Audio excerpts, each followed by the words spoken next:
supplemental budget finalization. Mr. Richards, would you please take the roll? Representative Allman. Excused, I'm sorry. Representative Angelos. Here.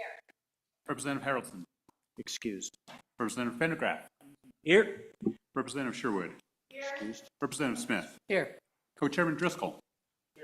Co-Chairman, or Senator Garou. Excused. Senator Larson. Senator Smith. Co-Chairman Salazar. Mr. Chairman, Here. you have a quorum. Okay, we're going to take a brief moment aside. We'll be right back in about 5 minutes, so be right back out.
Linda, are we up on video on the Zoom? Okay. All right.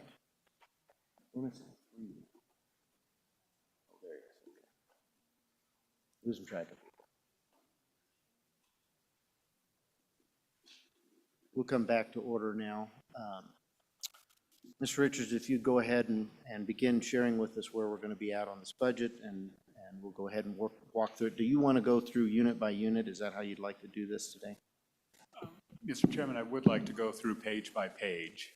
To begin, let me introduce myself, Don Richards. I'm the LSO Budget Fiscal Administrator, and to my immediate left is Elizabeth Martineau, Senior Fiscal Analyst, and we'll be both walking you through the budget. What is the purpose of today's meeting? It's twofold. Number one, we will point out and emphasize conceptual amendment language, which we have converted to narrative, and we want to ensure that we captured your intent accurately. We expect that there will be a handful of potential votes on small language issues if you feel that we missed something or that was not your intent. The second purpose of today's meeting is the first opportunity to visit with you and hopefully prepare you for your floor presentations, which could, according to the calendar, occur as early as this Friday. You have before you 4 documents, I believe. A 1-page preliminary composite of the 2025 supplemental budget for operations. I will visit about that briefly just to give a high-level overview compared to the governor's actions. Secondly, we have what we refer to as the informal LSO fiscal profile, or white rod. It is not circulated because you haven't taken final action on this. And in fact, we expect you might modify an item or two. This next item is what we call the summary report, or the SR report. And this provides all of the supplemental budget recommendations made by the governor and Joint Appropriations Committee changes, both in the numbers, JAC changes in that middle column, as well as in the brown text. We call those notes as opposed to footnotes in the bill. These notes here, so on page 1, there are 8 notes for the governor's office. That shows each of your actions, what the governor asked, and how you might have amended or revised them. I anticipate this will be a primary document for your presentations on the floor. But the last document before you is a draft copy. It's LSO 781, Formal Draft 1.0. And that's what we will be walking through primarily today. And the reason I use this is because it has the actual language and we can point out some questions or some issues that might arise. In addition, I would be cautious about writing on these. And I know that's just an unfortunate reality because in all likelihood, the page and line numbers will change a little bit potentially. You can obviously always transpose your comments from this onto the final budget, but some folks have taken diligent pages of notes only to realize they're now a page or a few lines off. So maybe just a broad overview. Thank you for that warning. Go ahead, Mr. Co-Chair. So, Mr. Richards, will we receive an updated SR later in the week then? Yes, you will. I hope that SR is unchanged, but realistically, there might be an amendment or two today, and we will go in. On the SR, I think we will do our very best not to change page. So page 6 will still be page 6, unless you do extensive revisions, which we're not anticipating. So if you are inclined to make notes, you might make them on this sheet because it's more likely to remain static. Referring back to that, what I call this summary report, it's just a 1-page report. The Joint Appropriations Committee made $235 million in reductions to the general fund budget reserve account compared to the governor's requests of $264 million. Now I know I said 195, not 235, when we last met on Thursday of last week. Well, if you carefully record what I indicated then, it was a $195 million difference from the governor's recommendation. That did not include the $40 million requested by the state treasurer. So if you take that into account, the entire request in general funds was $264 million. With your reversions and all of your actions, you are spending just $29 million of new general fund dollars. You can move over to the right and you can see in total funds, the governor requested $442 million. Joint Appropriations Committee's position is $265.5 million. Now, I also know you will recall back in November when the governor came out with his budget, the top line was $692 million. Don, where is that? Now we're at 442. Well, three things happened. Number one, this is just the budget bill. You removed school capital construction, you removed state capital construction, and several letters came in between November, particularly the superintendent of public instruction. She requested an ECA, she requested money for special education. The state treasurer requested money for the loan. So those all impact that comparison. I just wanted to clarify that. When I'm thinking about what this committee did, you took well over 100 motions, but you really did 5 big things. You converted the $100 million wildfire restoration from a grant program requested at $130 million to a loan program of $100 million. Next, you reverted the matching funds from the energy programs in the governor's office in the amount of $100 million. You reduced the Wyoming Business Council's budget, or BRC, Business Ready Communities, by $14 million. You reduced the MRG, that's the Mineral Royalty Grant Program in the Office of State Lands and Investments, by $5.2 million. And you reduced the WIP program by $5 million. I know there were a number of smaller things, but just big picture, those 5 comprise, 80–90% of all of your actions. So you can see that summary. I think that's actually a lot more digestible than some of our fiscal profile, for example. Happy to pause there before I jump into the bill. Any questions? Okay, please proceed. Pages 1 and 2, 3 and 4 are all definitions. They're the same definitions as the original budget, which was adopted last year. Yes, we could have taken a couple of the funds out. For example, on page 4, line 13, we could have removed that ARP-D appropriation, but we always are hesitant to do so until the biennium concludes. That also allows us to amend anything in last year's budget. Next, I will pause at the bottom of page 4. It's section 2. All of those numbers there are the agencies which appear in this bill. And you'll see that there are 5 agencies that the governor requested funds for that do not appear on the bill. They do appear in your summary report, so when your colleagues ask you, well, what happened to, you'll be able to respond. Let me go through those 5 agencies real quick. The Secretary of State requested 3 FTE. You denied those, it will not appear in the bill. If a member wishes to restore those positions, just as an example, we will have to bring in the entirety of section 002, Secretary of State, and put it in. It will be a several-page amendment in some cases. The second agency is the Attorney General, does not appear in the bill. They requested 2 new attorneys. The Joint Appropriations Committee denied those, so there's no need to bring them into the bill. Again, one of your colleagues might, will bring the whole table and footnotes in. Third agency that does not appear is the state engineer. You denied their requests for, I believe it was the Platte and Colorado River hydrographers and data. You also denied salary increases in Agency 66, the Board of Tourism, and EORC, 2 positions, that Energy, or the Enhanced Oil Recovery Commission. That's Agency 70. So those 5 agencies appear in your summary report. They won't appear in the bill because you denied the requests. Mr. Richards, just for the edification of the public and new members, so the fact that these do not exist in this particular budget bill, how does that affect the ability of the body to bring amendments when we bring this bill to the floor? It will, Mr. Chairman, It will make their amendments longer, but it does not prohibit them. And in fact, the Department of Audit is a great example, not the State Auditor's Office, the Department of Audit.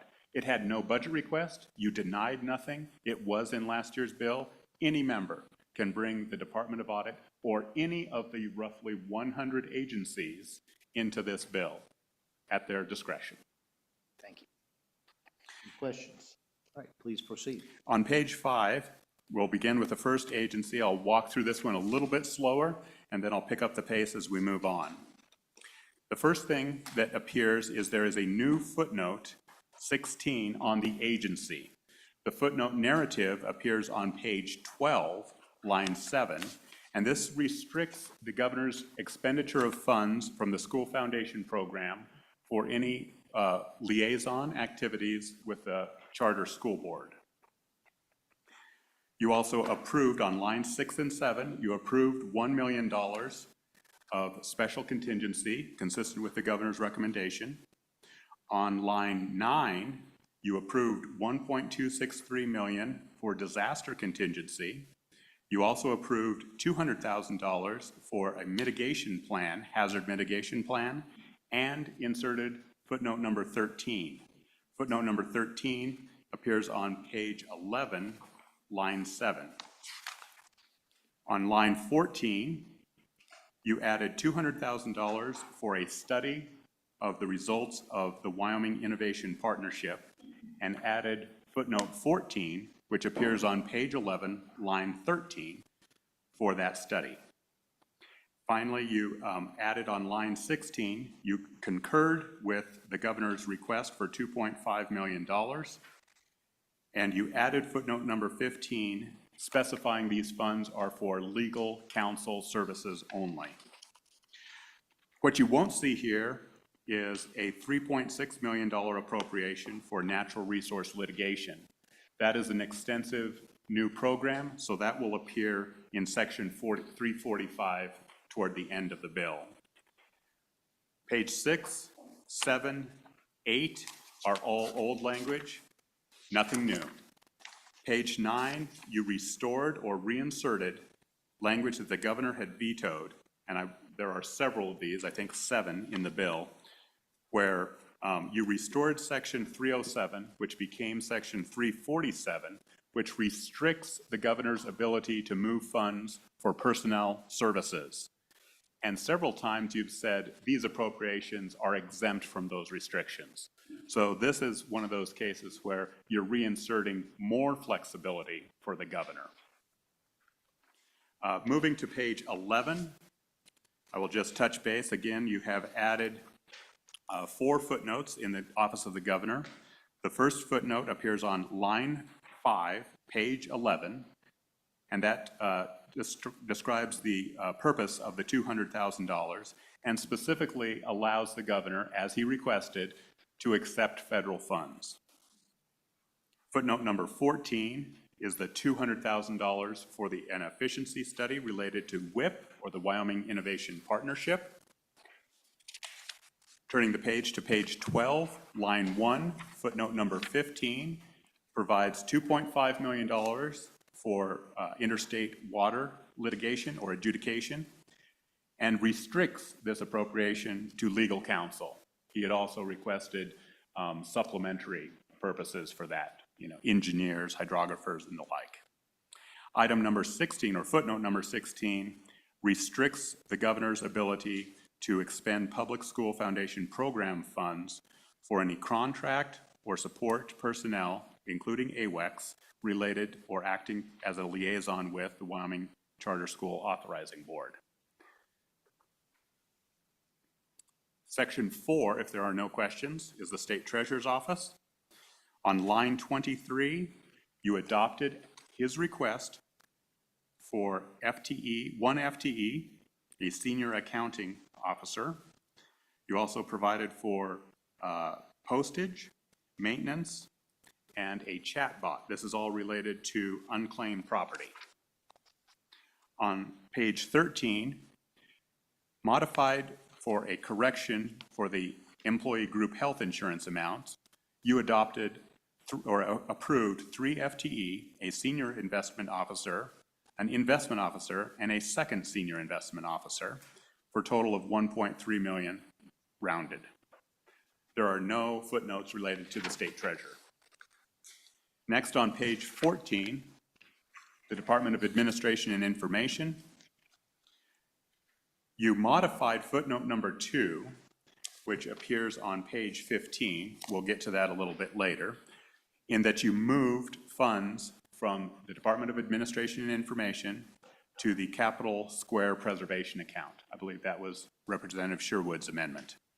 You denied 3 FTE for custodians, but you approved utility expenses, maintenance, and you also denied 2 trade specialists.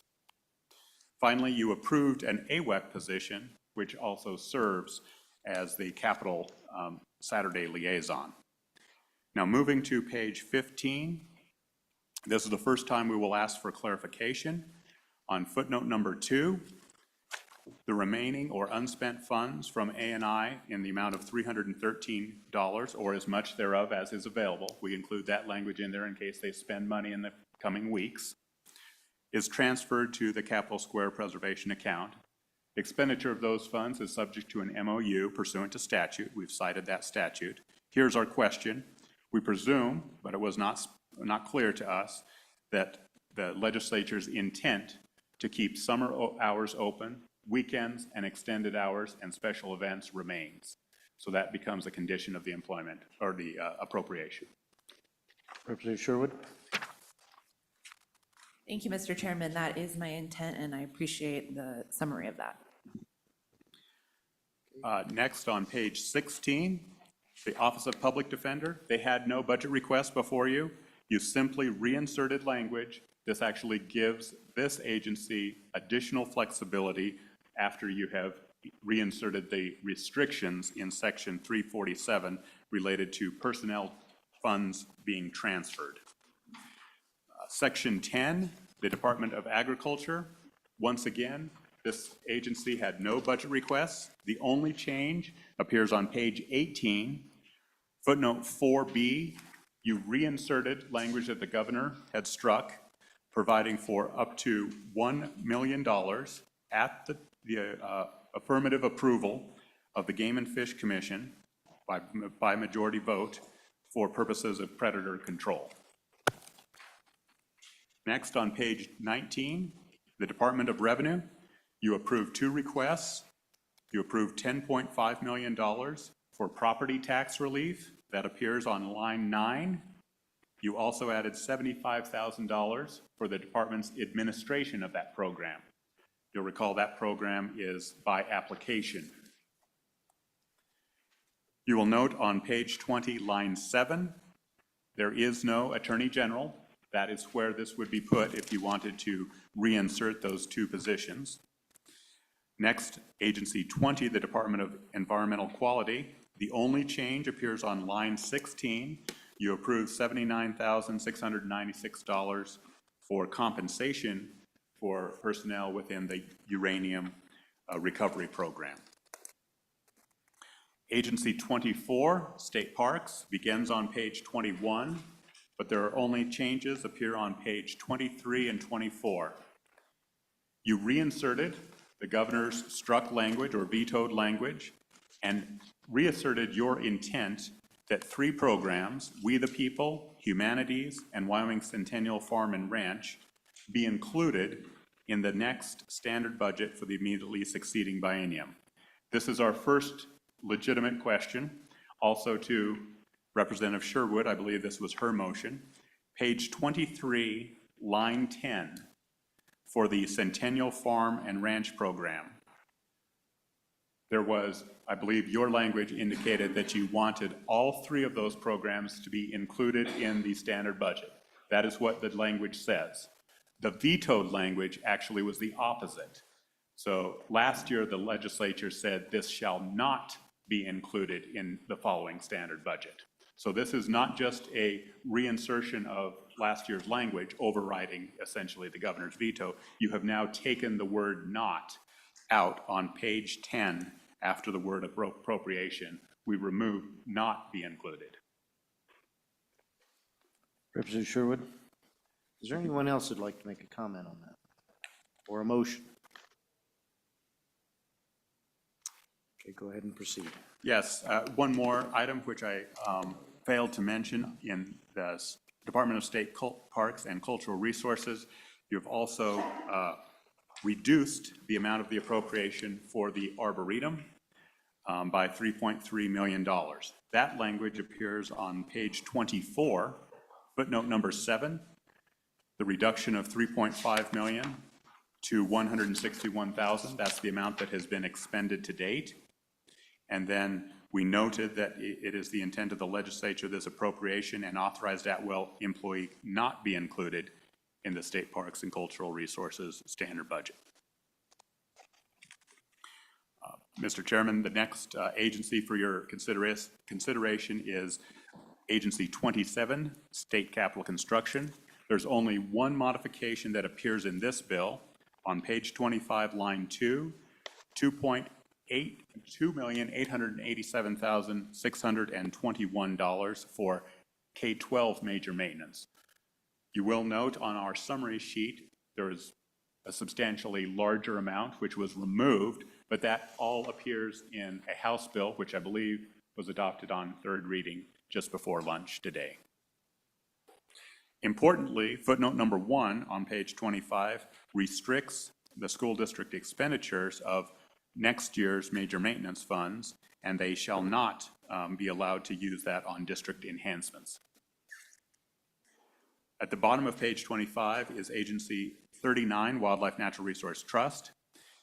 You added $11 million for invasive species, specifically plants and grasses.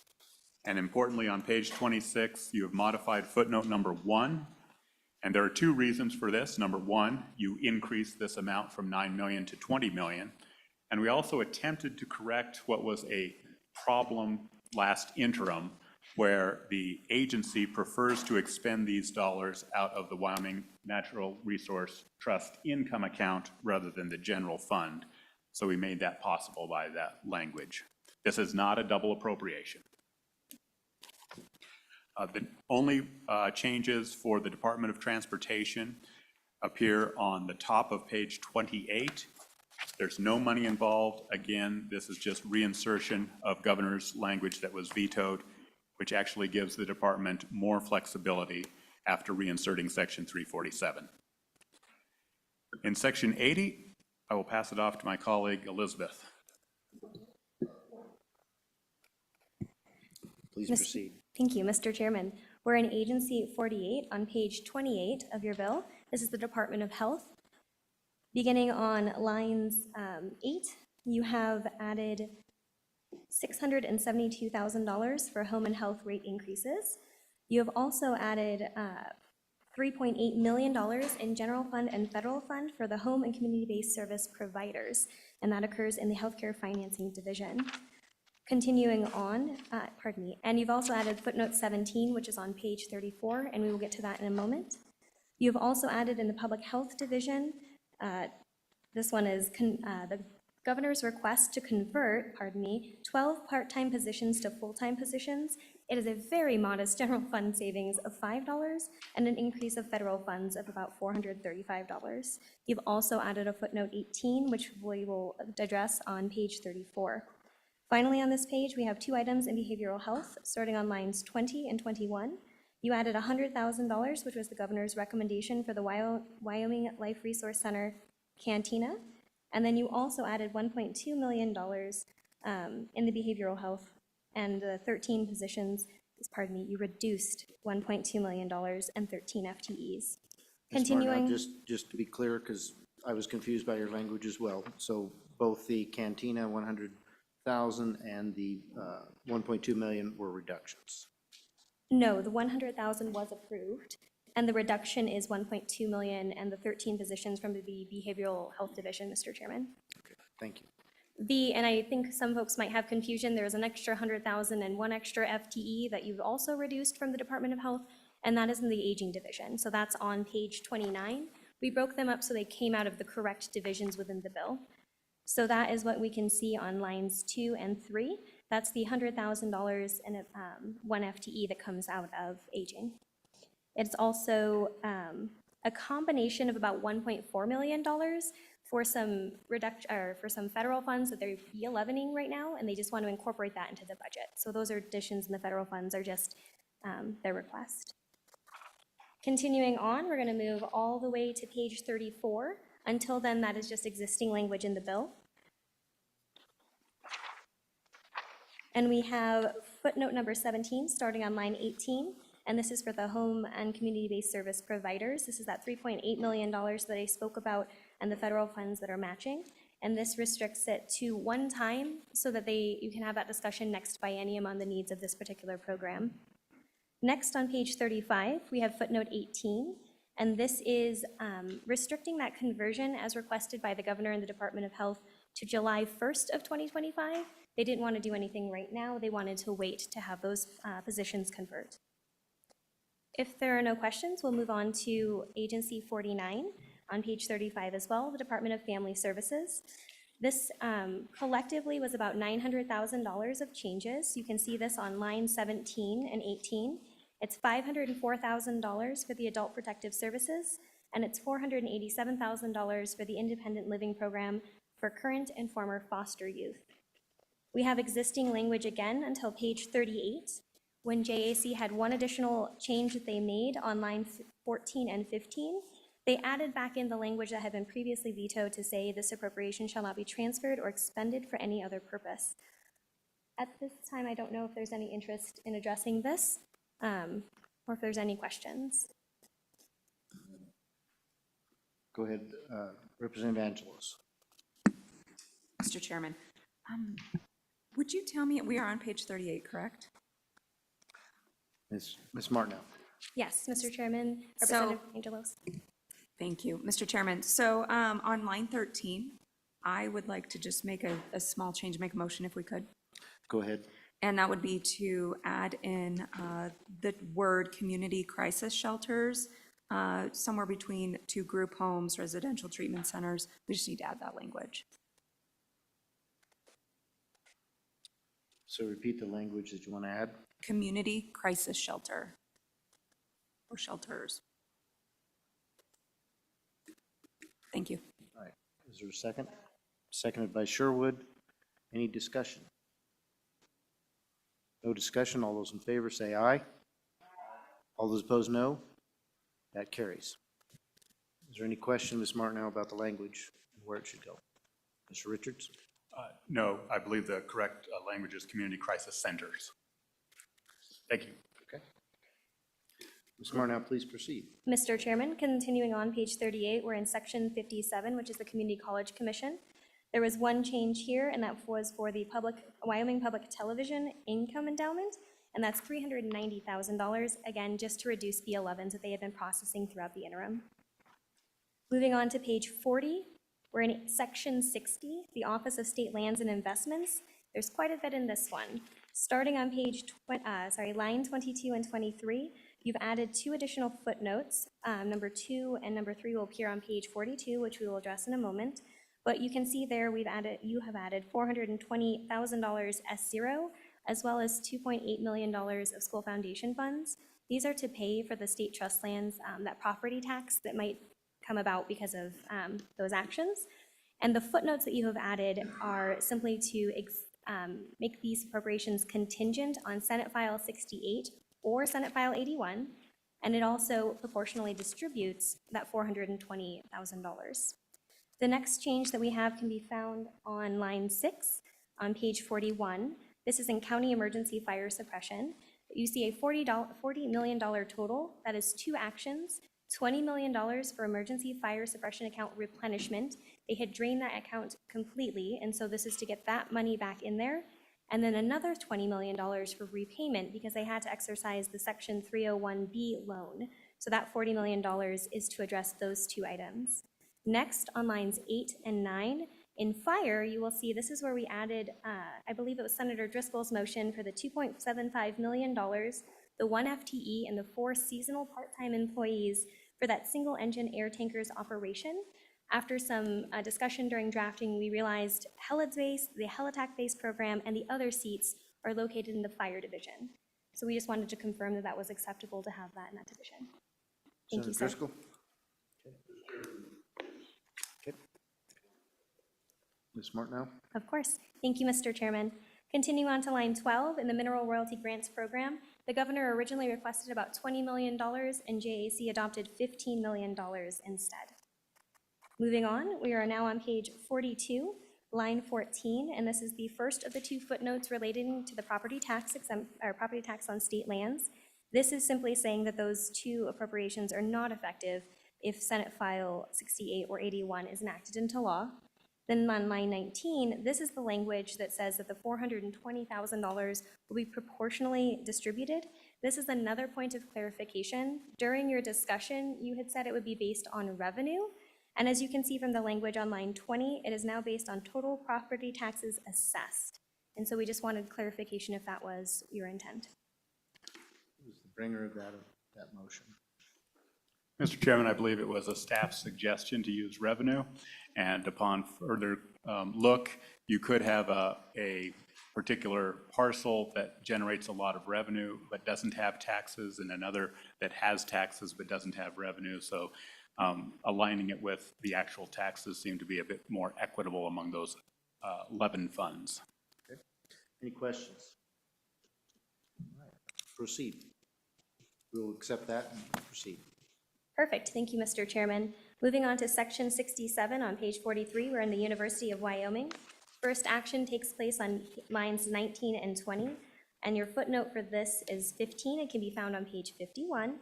You added $550,000 for the University of Utah School of Medicine's cohort of 5 students. And so we can discuss that in a moment in that footnote. The next item is on lines 22 and 23. You added $2 million for inflation associated with the School of Energy Resources coal pyrolysis demonstration project. Moving on to page 44. This is where you see on line 3 that addition of footnote number 12 to the endowments and matching. It had previously been vetoed, and we will discuss that just now. If we flip all the way to page 50 in the bill, on lines 14 and 15, this is where you can see the previously vetoed language, or on any diversity, equity, or inclusion program, activity, or funding. So this footnote number 12 now applies to not just state aid, but endowments and matching through your action. Next, on page 51, we have the footnote number 15 for the University of Utah School of Medicine, and this includes details on how the university may expend those funds, and that includes provisions adhering to the current agreements that they may enter into. And then on line 11, that is the provision to fund additional cohorts into the future. Continuing on to section 77, Enterprise Technology Services, there was only one governor's recommendation that you adopted, and that was $293,000 for software increases. Continuing on to section 80 on page 53, you accepted all of the governor's recommendations, which included on lines 20 and 21, $9.3 million for out-of-facility inmate housing.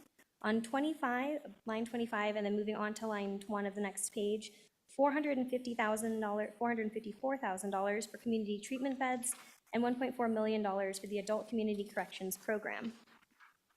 Continuing on, page 55, lines 21 and 22, we are now in section 85, the Wyoming Business Council. This is where you reduced $14.3 million from the Business Ready Communities Program. Continuing on to section 96 on page 57, as Dawn has been mentioning, the state budget department did not have an exception request or any kind of request, but we did have modification of that language on lines 18 and 19 for the subject to section 347 of this act. This particular item was for the Grants Management Office to give them a bit more flexibility. Continuing on to page 58, we're now in the section 101, which is the Supreme Court, and we're going to start on lines 13 and 14. You will see a new footnote number 8. That language is on page 61. It is $180,000. This is the court's recommendation for an education coordinator a record specialist, and they had 3 time-limited positions, and after spending time with those positions, they decided to continue 2 of those, and that was this request that you approved. The footnote on page 61 simply says that one of the positions, the 3 time-limited ones they had previously, will continue to be time-limited and go away June 30th, 2025. Next, section 157 is the district attorney for judicial district number 7, which is Natrona. Here you again adopted all of the recommendations for a total of $452,000 for 1 legal assistant and 2 new attorneys. Members of the committee, the next agency for your consideration appears on page 62, section 205. This is the K-12 block grant. On line 6, the committee adopted the Superintendent of Public Instruction's letter as amended, adding $33.9 million for entitlement. This is largely related to property tax declines. Next, you added $35.3 million related to special education, and you added $48.8 million of a $66.3 million request for an ECA, and added footnote number 2, providing that the model be adjusted for salaries for the teacher component of 8.5% for next academic year. So I think I would probably go ahead and make a motion to make a change here, even though I'm in the chair, if everybody would grant me a little grace here. So we had done this all in the teacher's portion, and I'm going to rely on Mr. Wilmarth, is he in the room, to describe exactly how we'd like this worded. We're going to reduce the amount of the raise for the teachers. Oh, I guess we do have some language here.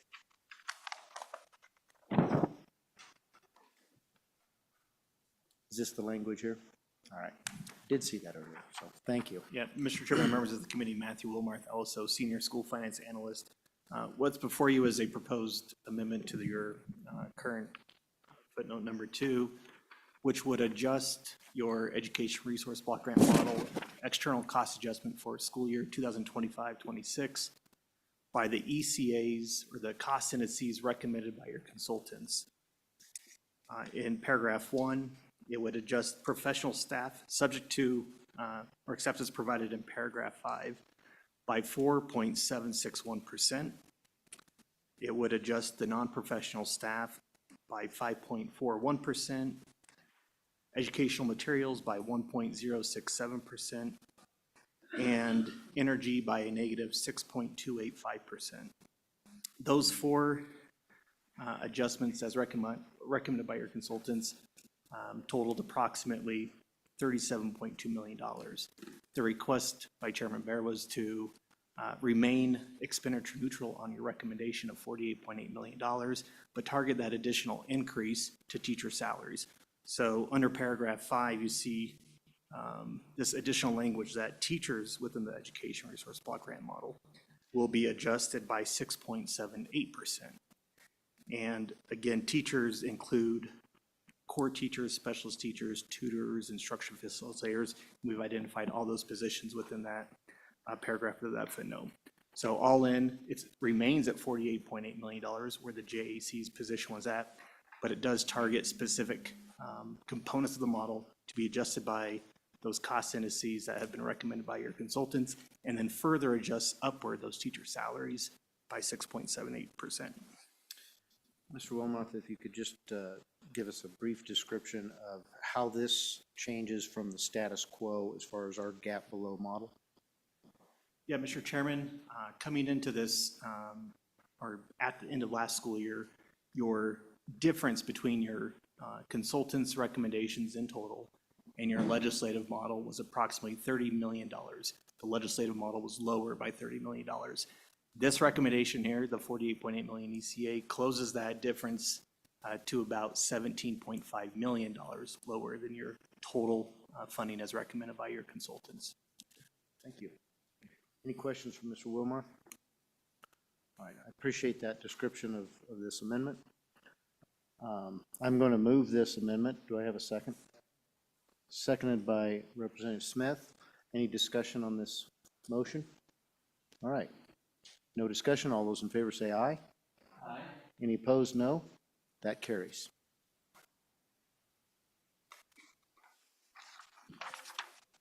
Mr. Chairman, that completes the school foundation program. The next agency appears on page 64, section 38, and I'm almost positive that your colleagues will say, well, their LSO goes again, they can't count consecutively. So the reason for agency 38 is all boards and commissions occur after all agencies, and this is the only board or commission that is in the supplemental budget. So agency 38 is before you only because of language on page 66, which reinserts language that was previously vetoed by the governor, in this case giving more flexibility after the reinsertion of section 347. We're now at the top of page 67 in the home stretch. These are referred to as the section 300s. I would point out, just for the committee's knowledge, that on page 67, line 3, after 318A, legal staff will be inserting some additional references to language here. Section 318 is particularly complicated because it carries over multiple years of the budget bill, so it gets a little confusing, so they're going to add some additional direction for the reader on that line. It doesn't affect the substance whatsoever. On line 11, Excuse me, Mr. Richards, I just have a quick question here. So now that you bring up that direction for the reader, one of the things, the actions that we took was to remove K-12 CAPCON and CAPCON for the general government, but K-12 CAPCON has for some time been in the budget. Is it possible to insert language into this document? Not going to ask you to do it here, but maybe I can bring an amendment on the floor that directs the reader to that new bill that we're addressing in the House. I'm not sure we could put anything in the draft, but we could potentially put something on the website or some notice to the reader. Also, to your point, that appears in section 313, which, as you will see, will not appear in this bill because it's in a separate bill, but that does not prohibit your colleagues from amending that. Right. Yeah. Thank you. Page 67, section 300P on line 11 might be the most substantive, albeit innocuous, substantive language in the bill. This was one of your last motions, and it is a transfer from the state auditor from the LSRA to the general fund. That's essentially what's called a budget balancer. Well, I think that was combined with another motion at the time that said your goal or intent was to provide $30 million for the floor beyond the supplemental budget. That was last Thursday. Things have changed.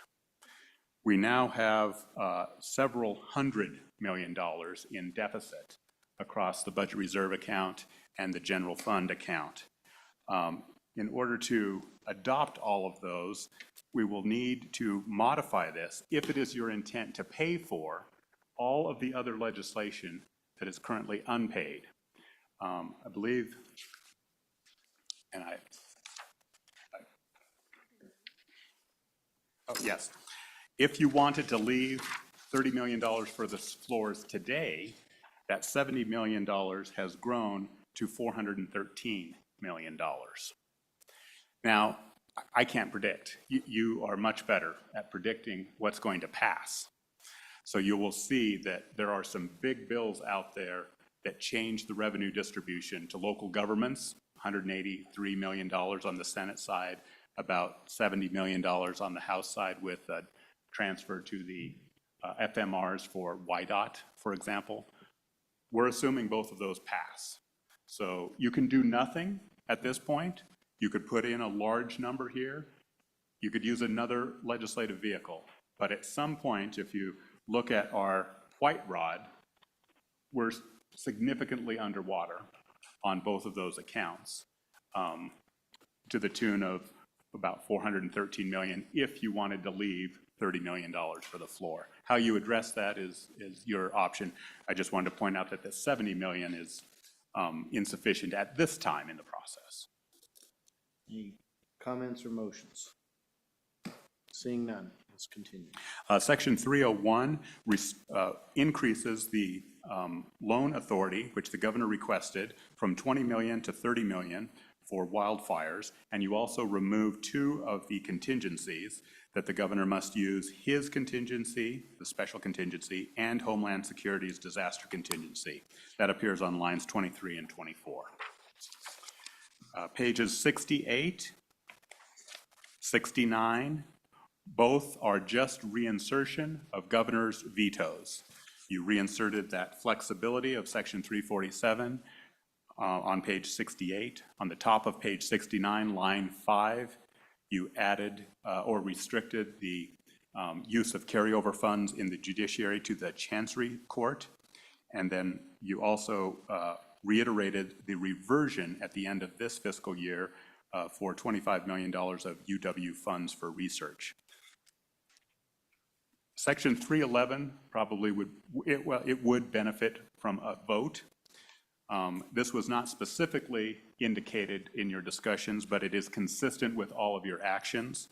This is a concurrence with the governor's biennial budget development, and we've added the supplemental budget. What this does is, rather than bring in every time he says the intent is to be one time, we've incorporated it to say, unless you specify otherwise, which you did just limitedly, all of his direction to be one time is concurred with.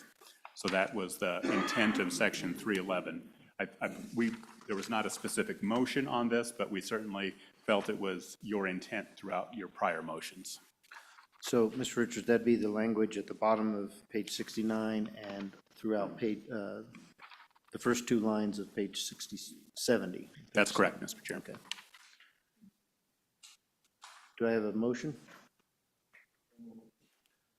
So moved by Senator Larson, second. Seconded by Representative Smith. Any discussion on this changed language? Okay, no discussion. All those in favor say aye. Aye. All those opposed, no. Motion carries. Mr. Chairman, this next section is actually section 318, but there are multiple other sections within 318. Again, I expect some of your colleagues on the floor to have some challenge with the numbering scheme here. You will notice that section 318 is the primary section, and then on line 21, section 321 is indented. That small indent shows that it is being brought in and being amended from a prior bill. So section 321 is brought in for two purposes. On page 71, line 7, you are reverting $30 million of these energy matching funds. You're also reverting it to the budget reserve account. That also helps in the balancing of your profile. And then on lines 1 and 2, I believe this was the Driscoll motion, you direct the expenditures to be reviewed and subject to recommendation by the Management Council. Similarly, section 325 at the bottom of page 71 is also indented. This is also related to the infrastructure program. While you did not take any money, matching money from that infrastructure program, we interpreted your motion to require Management Council to review and make recommendation on any proposed expenditures to apply to all three programs: the energy program, the infrastructure program, and the large matching funds. Any questions? That would be our intent. Please proceed. Finally, on page 72, you have section 323 again. So that's where your colleagues are going to potentially come up to you and say, hold on, we went from 321 to 325, and now we went backwards to 323. You'll notice that this is indented out, which means it's the current biennium, and this is for the large matching funds program. And we assured that we would get $100 million in total reversions by the language on page 72, lines 12 through 18, which takes $30 million, and if it's less than $30 million, then more than $70 million will come from this program. Additionally, this reversion is to the budget reserve account, although the initial appropriation was made from the LSRA. The reason for that, again, is to reduce the amount of transfer that you will need from the LSRA. Page 72, lines 25 is just a reinstatement of a governor's veto for the addition of a charter school. Page 73, lines 6 through 10 is also a restoration of language vetoed by the governor, specifying that these funds for the Wyoming Spanish-American War Monument are intended only for that purpose, and that this not be included in the standard budget going forward. Beginning on page 73, line 13, everything to the end is new language. First of all, you have appropriated $3.5 million. The governor's request for this, I believe, was $7.5 million for natural resource litigation. You also are bringing in two different prior session laws, which had created a coal litigation account. I believe Representative Harrelson was a sponsor of one of those a few years ago, and broadens the purpose of that account beyond just coal for broader natural resources. It also requires a report, and jumping ahead at the very end of the bill, we repeal that prior legislation which was restricted to coal. On page 75, section 346, beginning on line 10, is the natural disaster mitigation loans. I want to walk through this one just a little bit slower. The amount in paragraph or subsection A is authorized for loans. There's $100 million from the LSRA. Subsection B specifies who can benefit from those loans, both persons as well as political subdivisions. And in statute, the term person is inclusive of partnerships, LLCs, and S corporations. On page 76, it specifies the purposes for the loans: restoring grass, preventing non-native invasive species, replacing fences, replacing and restoring habitat, replacing and repairing irrigation facilities, private structures, providing a private cost share for any federal or state grant. And then at the very bottom, I believe this was the Representative Angelo's amendment, which provided monetary assistance to farmers and ranchers in the event of a catastrophic event. I'll pause at the top of page 77. Staff included a amount of monetary damage. It appeared that the amendment was cut off, and we didn't know what amount to put in at the top of page 77, lines 1 and 2. That is merely a placeholder. We probably guessed wrong. So just to be clear, this placeholder is describing what the minimum amount of damage would be to consider it a catastrophic event so that it would qualify for the loan. All right, are there any questions or motions on this? Representative Angelos. Mr. Chairman, I would like to make a motion to increase that to 100,000. Okay, so the motion is to increase the amount to $100,000 of damage to qualify for a catastrophic event. Is there a second? Seconded by Representative Smith. Any discussion on this motion? Seeing none, all those in favor of the motion, say aye. Aye. All those opposed, no. Okay, so that carries. Mr. Richards, please change that to $100,000. Thank you, Mr. Chairman. Oh, Ms. Sherwood, or Representative Sherwood, please. Thank you, Mr. Chairman. So back on page 75, still in section 346, so it talks about who is eligible or qualified for these loans under the Office of State Lands and Investments. And currently we have persons and including political subdivisions.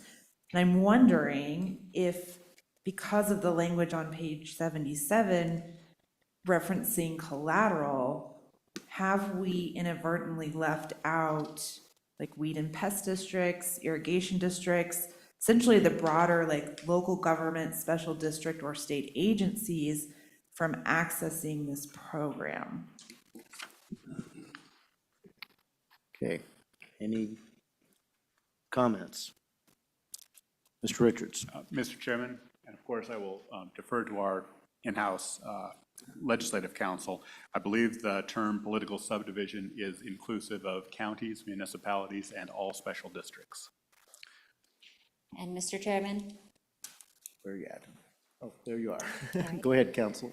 One of the general definitions, Tamara Revley here, one of the general definitions that applies to all Wyoming statutes and all session laws and bills, unless specified otherwise, is the definition of person.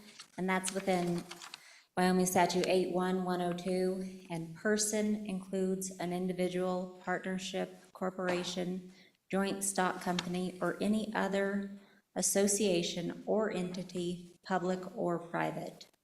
So we've always thought that political subdivisions would be an entity, a public entity that is a type of person. When we're trying to refer to natural people, sometimes we'll use the term individual or a natural person. Okay. Any further discussion? Mr. Chairman, Go ahead, Senator Driscoll. probably a question is interesting. So as we move to the loans, I've had lots of comments from affected people that the way the state operates is regardless of the loan amount, the state requires itself to be first in line on liens. Is there a way for us to subrogate to banks? Because often, you know, if you've got a sizable operation, their bank will not subrogate the other way. And these are probably not going to be $1 million loans. Is there a way for us to insert language to make it where the state doesn't have to be first in line? And can we do that? Ms. Ravalli?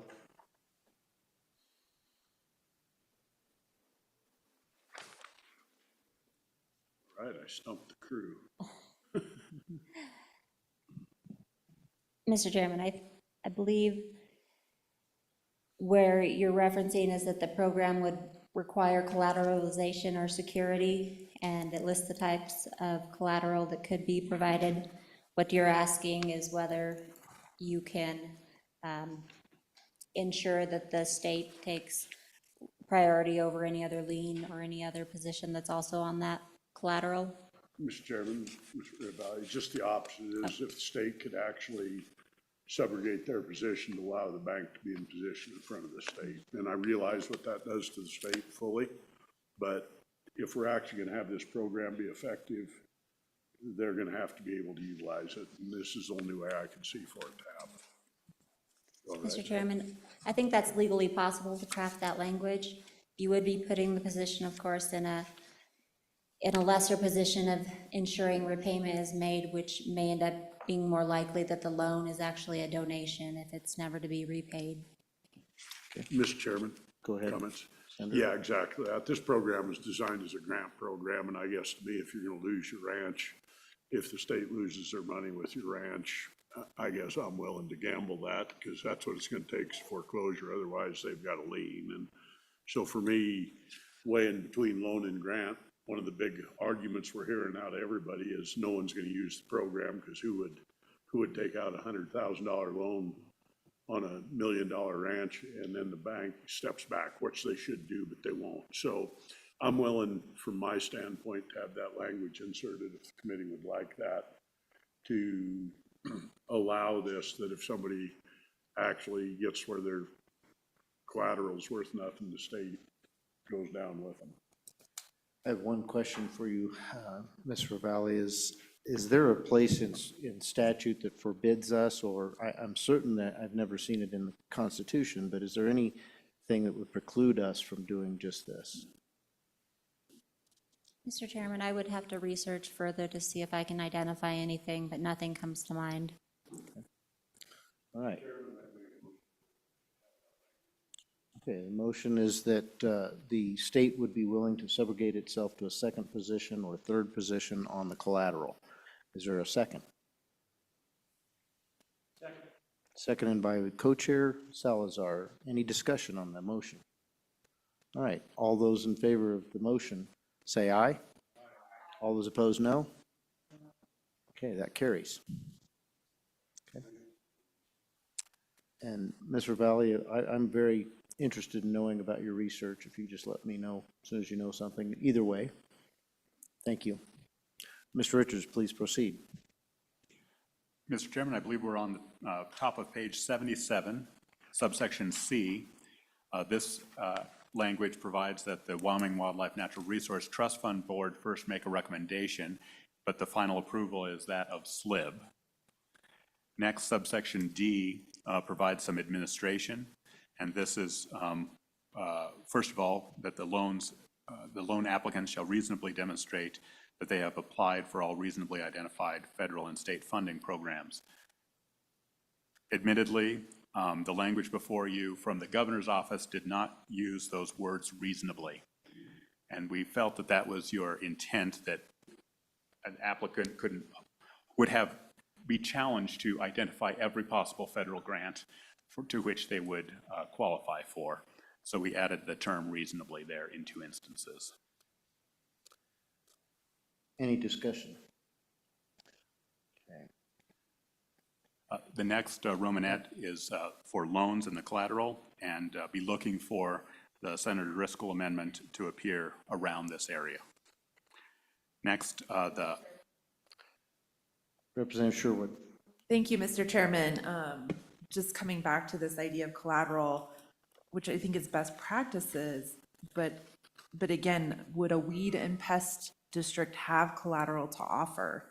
I don't know that they own land or structures, equipment or livestock. So I'm just thinking about who we may be cutting out of the program. Any discussion? Do you want to make a motion?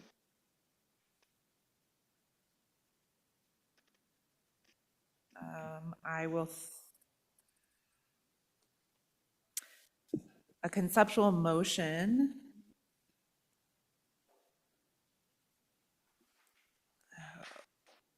I guess I'm gonna first try to make a motion to delete the language on line 18 and 19. So it would remove the requirement of having collateral. Is there a second? That fails for lack of a second. I have a question for you, Mr. Richards. On this reasonably demonstrate back in subparagraph Romanette I, should we have language that says includes insurance as well here? Where insurance has taken the primary effort of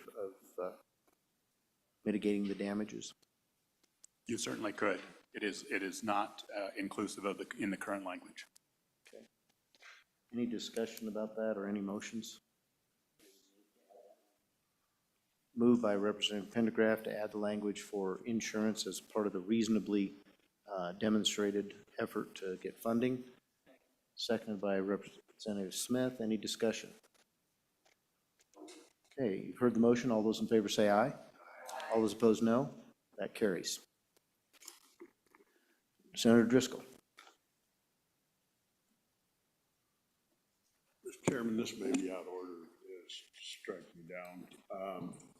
Back to the weed portion of this and the 2%. Would it be in order to peg half of this money to go for vegetation control and turn it into a grant instead of a loan? Would anybody be considering? I'm going to rule that out of order. Because for me, the weed deal really doesn't fit these other categories. It's broad over a whole range of real estate, land, and land ownership.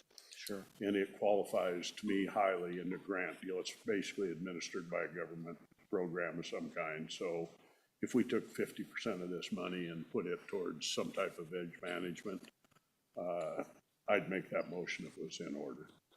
I'm going to rule it out of order because we've really debated this and determined this would be a loan. I'm fine with that. That's Okay. why I asked when I started. Thank you, Mr. Chairman. But I do want to make a comment. You know, we do have weed and noxious weed mitigation programs, and I think that this body is very interested in ensuring that we fund those programs.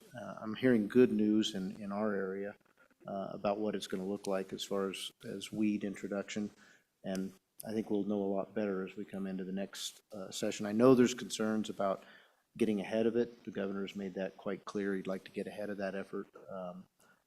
We have this mechanism, so if somebody wants to get ahead of that on their own, they can. And I think this body would be very supportive of coming in 12 months and if we find there's a problem, funding that effort as you've requested. Okay. All right. Mr. Richards, please continue. Yes, I believe we're on Romanette 4 on line 24. The office, that refers to the Office of State Lands and Investments, shall impose other terms and conditions as necessary. The maximum loan term shall not exceed 20 years. Top of page 78 imposes a 2% interest rate. Subsection E allows the agency to retain half of that for administrative purposes. And then subsection F provides for reporting to the Joint Ag Committee and JAC. Section 347 is merely a reinsertion of governor's vetoed language, section 307.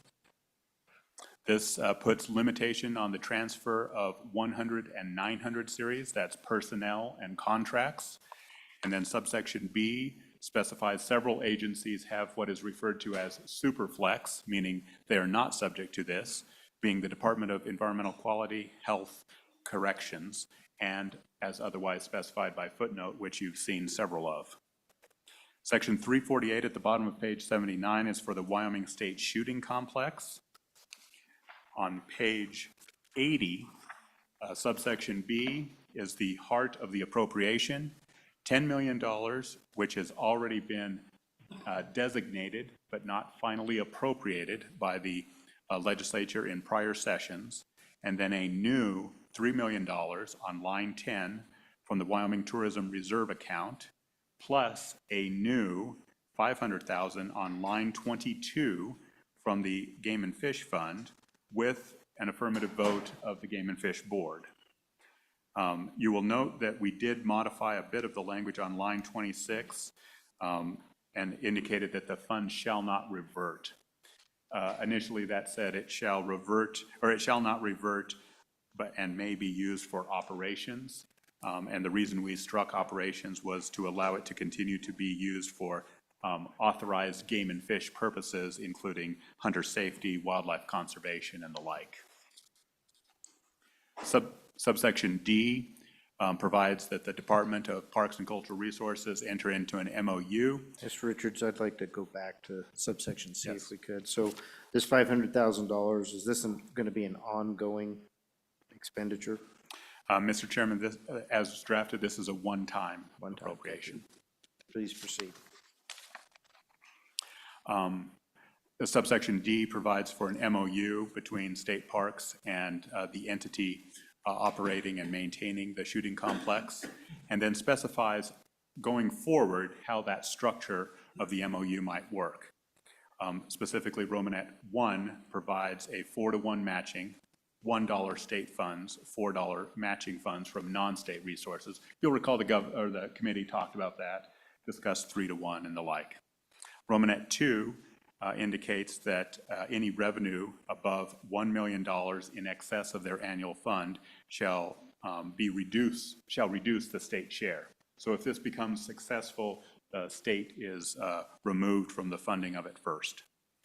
And then finally, the state contribution for future appropriations. This is different than the game and fish request by the chairman, but future operations be limited to $250,000 per year.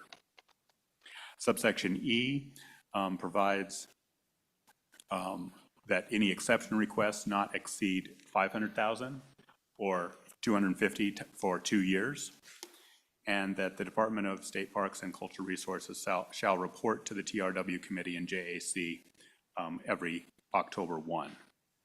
Section 349 relates to the State Treasurer's Office letter for $40 million from the general fund to the LSRA for loan repayment on behalf of the university relative to 2023 capital construction legislation. Section 350 on page 83 is a restoration. This section was originally section 310, and it limits the ability of the executive branch to increase salaries beyond the level of appropriations. Finally, on the bottom of page 83 and the top of page 84 is the repealed section. I mentioned this previously. That session law is for the coal litigation account, which is now being expanded to the natural resources account. And the effective date is immediate, as are all supplemental appropriations. Happy to respond to questions. Mr. Chairman, Senator Driscoll. Backing up to page 83, and on section B and C, I'd like to, with chairman's approval, insert that we get a report on those. If they go ahead and approve those, we get a report. I know the governor's office doesn't like reports, but it'd be kind of nice to know what they did without us digging them out. Just a reporting on sections B and C that says, once they've determined that they're going to go ahead and do it against us, that they send us reports. Says Go here's ahead what and we make did. that a motion, and we'll. It's a motion, if it's in order. Seconded by Co-Chair Salazar. Any discussion on the motion to add a report for these positions, these increases on positions? All right, no discussion. All those in favor say aye. Aye. All those opposed, no. That carries. Thank you. Representative Pendergraft. Thank you, Mr. Chairman. By your leave, I'd like to go back to page 23, revisit line 10. I'm not certain that we got that right as far as our intent. Okay, so the initial discussion was that this amendment brought by Representative Sherwood would not revert and would, the governor's initial language that we're putting back in here said that it would not be in future budgets. So this would be a one-time expenditure. So this would, I assume your motion would be to reinsert the word not between appropriation and be included? Okay, is there a second on the motion? That dies for lack of, Representative Alman? Is that a second? Okay, that's seconded. Any discussion on the motion? Sure, Representative, or Senator Larson. I'm going to let Mr. Richards actually explain what this would do. And start with the history, where the governor was, where the override was, and how this language gets us either back to the original language of the legislature or to the governor's position. Thank you, Mr. Chairman. Senator Larson, on page 23, in footnote 4, line 10, after the word appropriation, the motion is to reinsert this appropriation not be included. So insert the word not. So last year, the 2024 session, the legislature indicated that this was one time. The governor line item vetoed all of these. It is the intent of, not necessarily for the substance, but I think it was more a separation of powers issue. And so he lined through the not be included. And so on all of the others, meaning footnotes 3, footnotes 2, the legislature's original intention was that they be ongoing expenses, that this $10,000 not be ongoing, that it be one time. And then with your action last week to allow all of them to be in the standard budget, the not was removed on this one. Okay, clear as mud, I'm sure. Any questions? Any other discussion on the motion? It's been moved and seconded that we reinsert and make these programs a one-time expenditure. All those in favor of the motion say, discussion from Representative Sherwood. Thank you, Mr. Chairman. Are we just talking about the Wyoming Centennial Farm and Ranch Program? Are we talking, because you said these programs. Well, I So apologize, you're right. There's only one program here, and that is the Wyoming Centennial Farm and Ranch Program in this paragraph. So then, just for context, the decision is if we reinsert the word not, then we won't see this program and the $10,000 request in state parks budget when we start working it in December. If we say, nope, we want the language to be included, then we'll see it in their budget request. That doesn't, either of these scenarios doesn't remove our ability to eventually decide to fund or not fund them. That's correct. This means it would not be in the standard budget, but the request could include this in their next budget request. So it's just taking it out of their standard budget, which we would assume is something that's ongoing for perpetuity until otherwise determined by this body. So any further discussion? All right, back to the vote. All those in favor of the motion say aye. Aye. All those opposed, no. Okay, that carries. All right, is there anything else on the bill? Seeing no motions, I think we're ready to vote on the bill. Mr. Richards, would you please call the roll?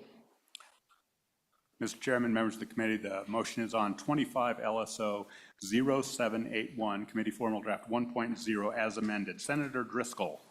Senator Guru. Aye. Senator Larson. Senator Smith. Representative Allemand. Representative Angelos. Representative Harrelson. Aye. Representative Pendergraft. Aye. Representative Sherwood. Aye. Representative Smith. Aye. Co-Chairman Salazar. Co-Chairman Bear. Aye. Mr. Chairman, the motion is agreed to. Okay, Ms. Richards, what kind of time frame do you think you'll be ready to print these and get them out to the public? Just, I hate to put pressure on you, just want to hear from you what your thoughts are. Mr. Chairman, I think we just have a handful of these. A couple of them might require some wordsmithing. I believe we can finish this up this afternoon. I suspect we will print it physically tomorrow. We do all of that work on the budget bill in-house. I will see what we can do about posting it on the website tomorrow, Wednesday.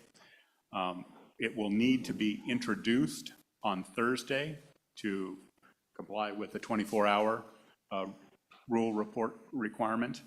And then on as early as Friday, I believe there is some interest in beginning to walk through committee of the whole, agency by agency.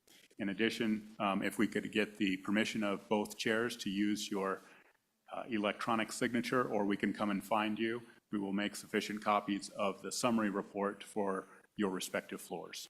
Okay. Co-Chair, is that satisfactory with you? Okay, we've approved that for those signatures. All right. Any other discussion, Mr. Richards? Is there anything else you'd like to add before we adjourn? Thank you very much. Okay. Thank you. Any discussion before we adjourn? Seeing none, this committee is adjourned.